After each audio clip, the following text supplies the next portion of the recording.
So, very excited to have you with us here today. Thank you. Please tell me a little bit about yourself and about what makes you passionate and excited about incremental oil and gas. Stephen, I've actually been in the oil and gas industry since the age of 15. My family was involved, so I grew up in the industry, and it's just been my passion from the very beginning. And the opportunities that come out of this industry are just amazing, and that's what we're doing with Incremental, is actually capturing on those opportunities, and the time is great going forward. Now, I've been reading a little bit about the business, and you talk about you bring modern techniques and modern practices to getting oil out of the ground of old wells. Tell me a little bit more about what modern techniques means. Well, we are very diverse in our technology. We piggyback on a lot of other people, but actually what we're doing today is utilizing deep penetration. When we go in and penetrate and open up new reservoirs, basically we're penetrating more than normal guns would do. And that allows us to basically get away from acid stimulations and from frac stimulations and basically get the hydrocarbons out at a very low cost compared to fracking the well. Now, these are wells that have been previously producing. The majors have walked away from them. Why have they walked away? Well, the majors walked away from what you can see as being highly profitable opportunities. What the majors do usually, they go in and they do exploration and then they basically produce that out, but they don't ever go back and look at the upside that's left behind, which we classify as a hidden gem. So we go in and we, from top to bottom of the wellbores, look and see what they missed. Therefore, we capitalize on that through workovers and recompletions, which is great upside for us, and that's basically our model of how we drove a company. So looking at the assets that you've got in the business that you're working with now, all in the US, and there seem to be three core assets, one of which seems to be dominant, Silvertip. So before we get on to that, tell me about the other two. The other two are actually legacy assets, two in California, which is Sheep Springs and Round Mountain, which are still great assets, even though they're legendary. They're in a PDP phase, actually that means they're producing. But like Sheep Springs, it's actually at a 2% decline, which is abnormal because most horizons or reservoirs are at 6 to 8%. So good cash flow, that's what we call our cash flow cow. And then Florence, Colorado is also a producing asset. That's very low lifting costs because we make virtually no water there, so we have no water expenses.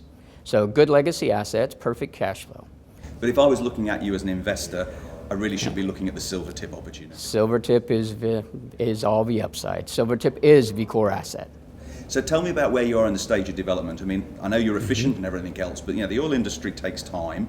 So where's Silvertip in that development cycle? When will it really start turning value for investors? Well, Silvertip is a very unique asset because we have good production, but it's very diverse because we have oil production, we have natural gas, and we have NGLs.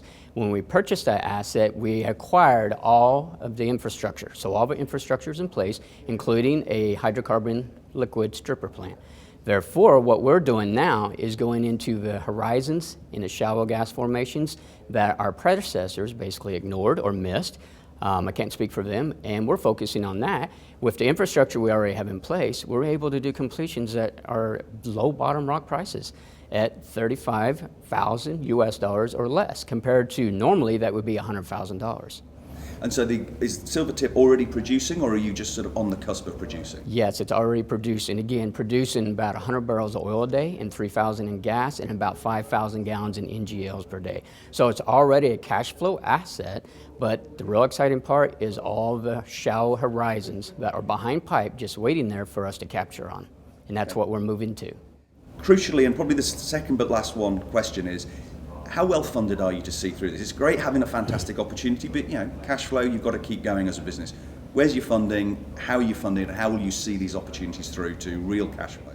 We're actually in an excellent position right now. We have $1.4 million cash in the bank. We have a great relationship with our local bank, American National Bank, that actually funded 100% of the Silvertip asset for $6.3 million, which wants to continue to grow with us as we go forward.